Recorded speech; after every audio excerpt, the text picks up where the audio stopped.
అందరికీ శుభం. మనకు ప్రశ్న అనేది ఏమిటి, ఎలా వేయాలి, ఇదంతా అని అనుకున్నారు. సో చాలామందికి అపోహ లేదా ఒక రకమైన ఆలోచన ఏముందంటే, గురువుగారు మాకు కనబడరు, గురువుగారిని మేము ప్రశ్న అడగలేము, లేదా ఎవరైనా సరే నార్మల్గా గురు శిష్యుల మధ్యలో ఉంటుంది, చేస్తుంది అని అనుకుంటుంటారు. నేను కలవకుండొచ్చు, నేను చేయకుండొచ్చు, కానీ మీకు నా యొక్క సమాధాన రూపంగా ఈరోజు మనం ఒక బుక్ అనేది రిలీజ్ చేస్తున్నాము. ప్రతి మనిషి జీవితంలో ఒక్కసారి అయినా తనను తాను అడిగే కొన్ని ప్రశ్నలు ఉంటాయి. నేను ఎవర్ని? నేను ఎక్కడి నుండి వచ్చాను? ఈ జన్మ ఎందుకు?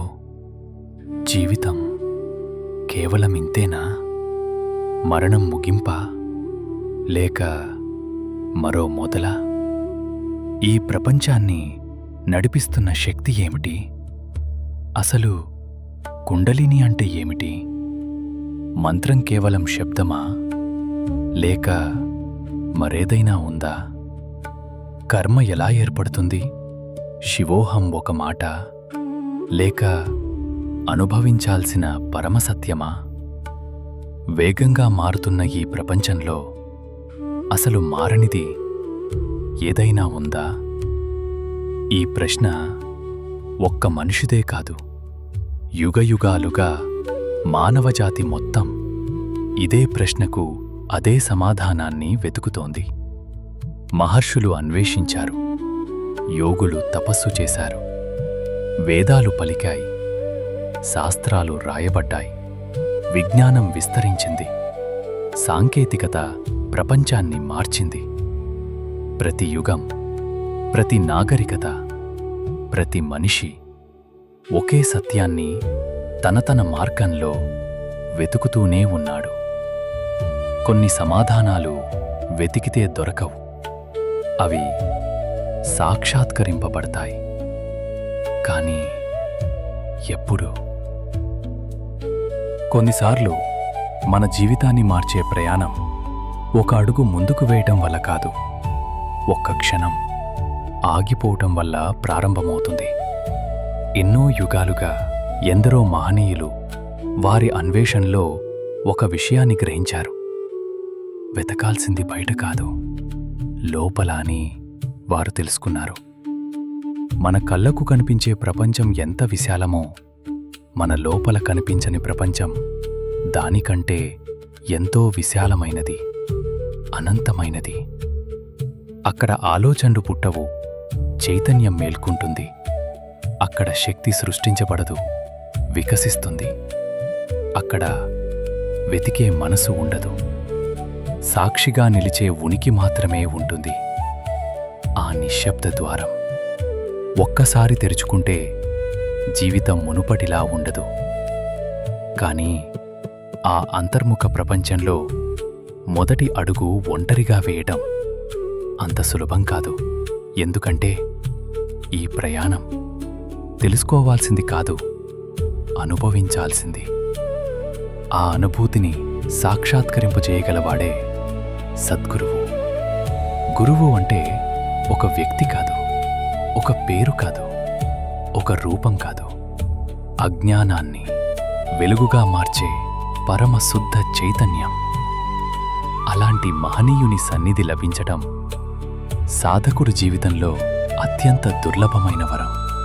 శివతత్వంతో ఏకమై ఆ పరమ సత్యాన్ని జీవించి, అనుభవించి, అదే వెలుగును వేలాది, లక్షలాది జీవితాల్లో వెలిగించిన సాక్షాత్తు శివస్వరూపమైన మన మోక్షగురు శ్రీ జీవేశ్వర యోగివారు ఈరోజు ఆ బ్రహ్మజ్ఞానాన్ని అపారమైన కృపతో లోకానికి ప్రసాదిస్తున్నారు. సత్యం ఎప్పటినుంచో ఉంది, దాన్ని తెలుసుకున్నవారు ప్రతి యుగంలోనూ ఉన్నారు. కానీ ఆ సత్యాన్ని మానవాళికి అందించాలనే కరుణ అరుదుగా అవతరిస్తుంది. సాధకుడి ప్రతి అడుగును ప్రేమతో నడిపించాలని, ప్రతి హృదయంలో ఆ చైతన్య జ్యోతి వెలగాలని, ఆ అపారమైన కరుణతోనే మన మోక్షగురు శ్రీ జీవేశ్వర యోగివారు తన బ్రహ్మజ్ఞానాన్ని ప్రతి సాధకుడి జీవితంలో సజీవంగా నిలిచే ఒక దివ్య రూపంలో ప్రసాదిస్తున్నారు. ఆ అపారమైన కరుణ ఇప్పుడు అక్షర రూపం దాల్చుతోంది. ఇది కేవలం ఒక గ్రంథం కాదు, సాక్షాత్తు శివస్వరూపమైన మన మోక్షగురు శ్రీ జీవేశ్వర యోగివారు ప్రపంచానికి అందిస్తున్న దివ్య అనుగ్రహం.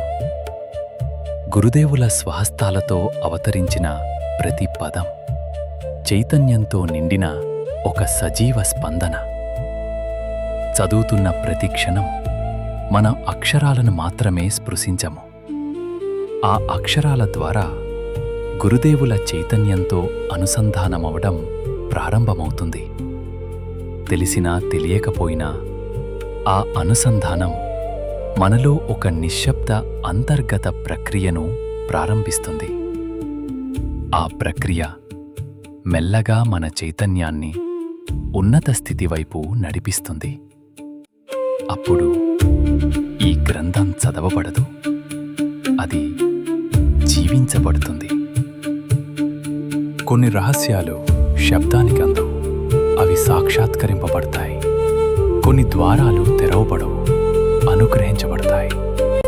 ఈరోజు యుగ యుగాలుగా యోగ పరంపరలో ప్రకాశించిన ఆ బ్రహ్మజ్ఞానం ఒక దివ్య గ్రంథ రూపంలో మన మోక్షగురు శ్రీ జీవేశ్వర యోగి వారి దివ్యాశీసులతో మీ ముందుకు వచ్చింది. ఇక మిగిలింది ఒక్క అడుగు మాత్రమే, స్వీకరించటానికి, అనుభవించటానికి, జీవించటానికి. నేను ఎవరిని? ప్రయాణం ముగియలేదు, ఇప్పుడే ప్రారంభమైంది.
ఈ అద్భుతమైన ప్రశ్నలన్నిటికీ సమాధానాన్ని గురుదేవులు తన స్వహస్తాలతో లిఖించిన, లాంచ్ చేయబోతున్న ఒక అద్భుతమైన పుస్తకాన్ని మీ అందరి కరతాళ ధ్వనుల మధ్య, ఆనందోత్సాహాల మధ్య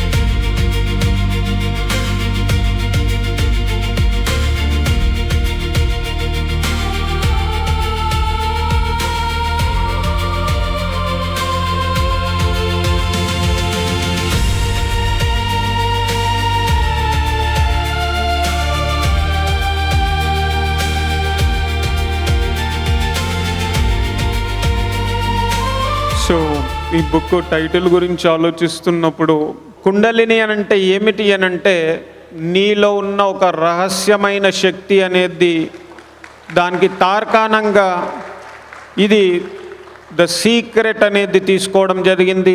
అలాగే యు ఆర్ బోర్న్ విత్, మనం ఈ యొక్క శక్తితో పుట్టాం కాబట్టి the secret you are born with kundalini.